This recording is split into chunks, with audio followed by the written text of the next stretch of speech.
जय हिमालय, जय भारत। मैं जर्नलिस्ट डॉक्टर हरीश लखेड़ा इस बार नई कड़ी के साथ हिमालय लोक चैनल में आपके सामने उपस्थित हूं। जब तक मैं कहानी को आगे बढ़ाऊं तब तक इस चैनल को लाइक और सब्सक्राइब अवश्य कर दीजिए।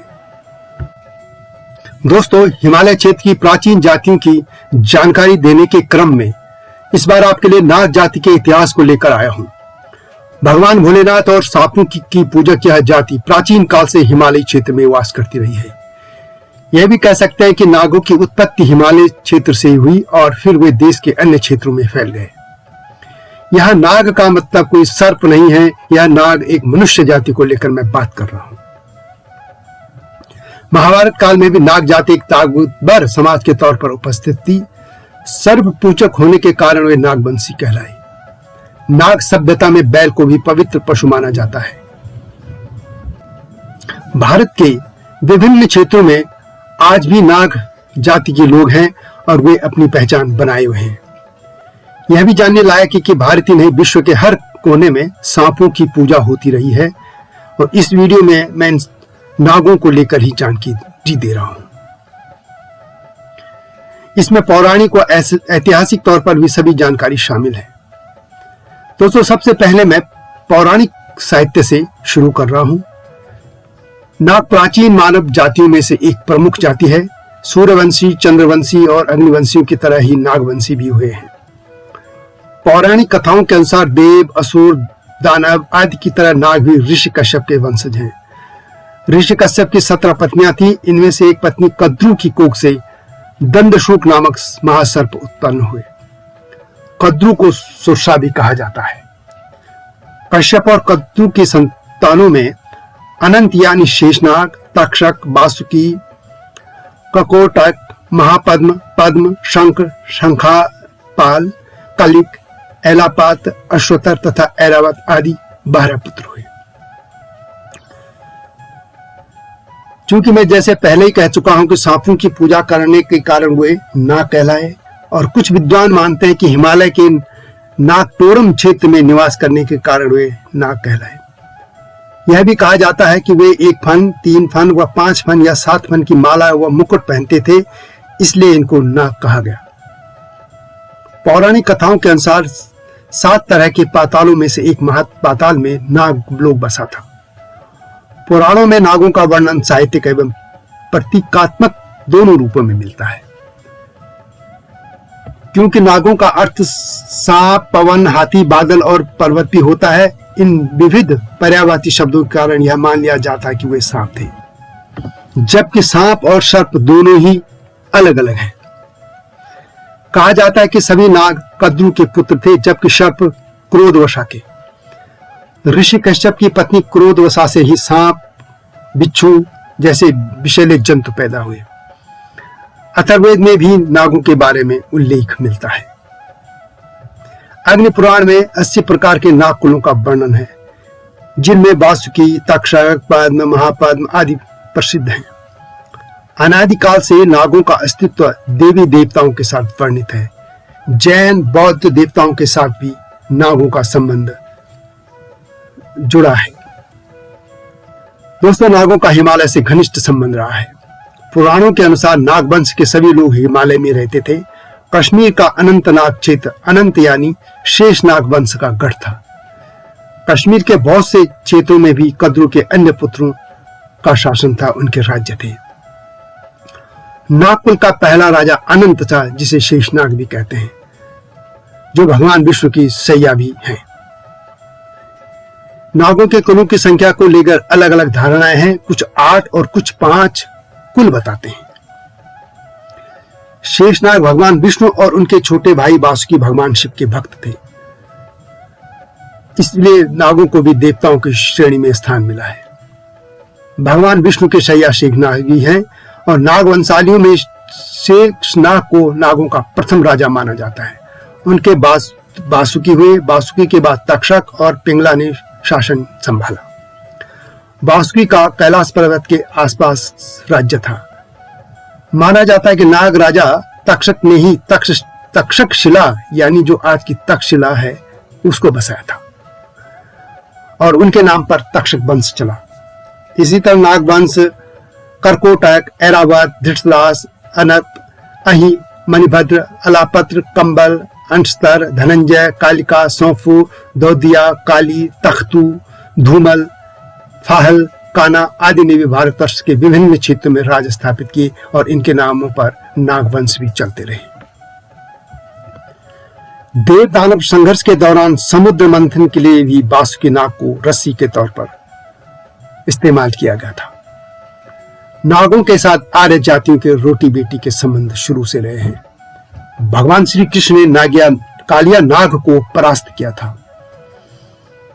पांडव कुल के कुंती पुत्र अर्जुन ने नाग कन्या उलूपी से विवाह किया था।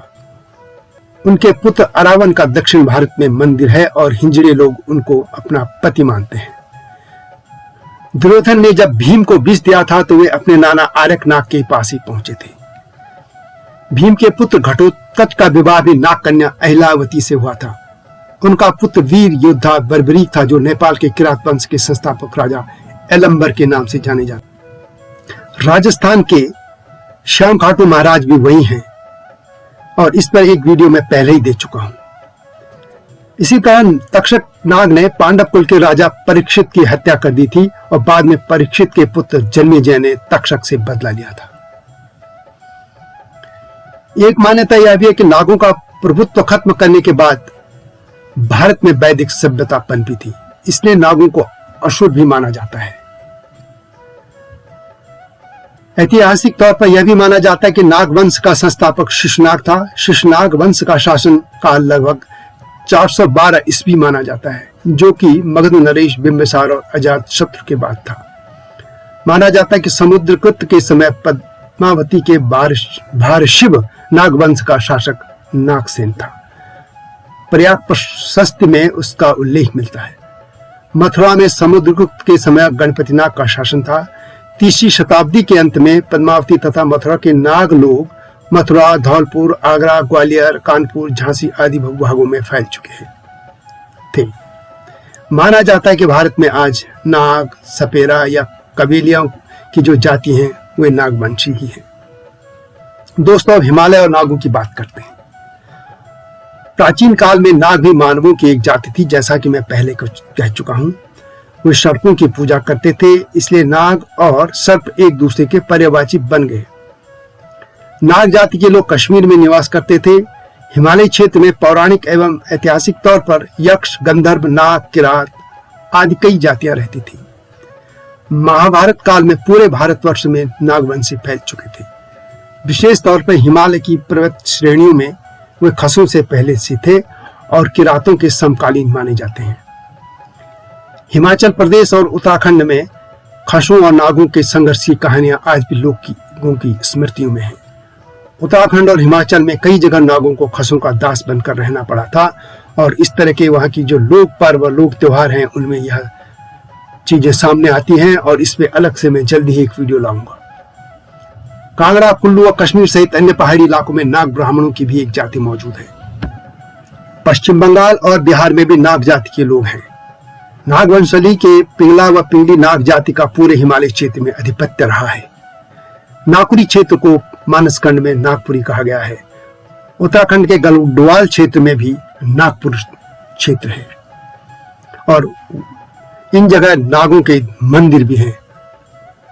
माना जाता है कि कुषाणों के पतन के बाद मध्य भारत तथा उत्तर भारत के भूभागों पर शक्तिशाली नागवंशों का उदय हुआ था। यह भी कहा जाता है कि महाराष्ट्र का नागपुर शहर नागवंशियों ने ही बसाया था। वहां की एक नदी का नाम भी नाग नदी भी है। प्रसिद्ध इतिहासकार एन बनर्जी भी नागों को असुरों की शाखा मानते हैं। गियर्सन के अनुसार नाग जाति अनार्य थी और वे कश्मीर के हुंजा क्षेत्र के निवासी थे। कुछ विद्वान नागों को त्रिविण मानते हैं, जबकि कुछ इतिहासकार नागों को शकों की एक शाखा मानते हैं जो हिमालय के पार रहती थी, यानी तिब्बत क्षेत्र में, और तिब्बत वाले अपने को नागवंशी और अपनी भाषा को नाग भाषा कहते हैं। इस तरह की कई थ्योरियां नागों को लेकर सामने आती रही हैं। यह भी कहा जाता है कि सिकंदर जब भारत पर हमला करने आया था तो तक्षशिला में उसे एक नागवंशी राजा मिला था। वह पंजाब के पौरव राजा से बैर कर रखता था और सिकंदर के साथियों ने देखा था कि तक्षशिला के राजा ने कई सांप पाल रखे थे और वे उनकी पूजा भी करते थे। नागवंश के कुछ सिक्कों पर बृहस्पति नाग, देवनाग और गणपति नाग नाम लिखे मिलते हैं। प्राचीन काल से ही भारत में नागों की पूजा की परंपरा रही है। नाग से संबंधित कई बातें आज भारतीय संस्कृति, धर्म और परंपरा का हिस्सा बन चुकी हैं, जैसे नाग पंचमी, नाग देवता, नागलोक, नागराजा, नागरानी, नाग मंदिर, नागवंश, नाग कथा, नाग पूजा, नागोत्सव, नाग नृत्य, नाट्य, नाग मंत्र आदि प्रमुख हैं। माना जाता है कि 3000 ईसा पूर्व काल में भारत में नागवंशियों के कबीले रहा करते थे जो सर्प की पूजा करते थे। यही कारण था कि प्रमुख नागवंशों के नाम पर भी जमीन पर रहने वाले नागों के नाम पड़े हैं। बंगाल में नाग ब्राह्मणों तथा कृषकों की भी यह उपाधि है। उड़ीसा के अधिकतर राज परिवार नागेश्वर गोत्र के हैं। आज देश भर में नागवंशी लोग ब्राह्मण, क्षत्रिय, जाट, ओबीसी, दलित आदि विभिन्न समुदायों में शामिल हैं। उत्तराखंड की कई शिल्पकार जातियों में नागों को गिना जाता है। हिमालय क्षेत्र में वे अपना अस्तित्व लगभग खो चुके हैं। तो दोस्तों, यह थी नागों की गाथा। आपको कैसी लगी कमेंट में अवश्य लिखें और हिमालय लोक चैनल को लाइक और सब्सक्राइब करना न भूलना। जय हिमालय, जय भारत।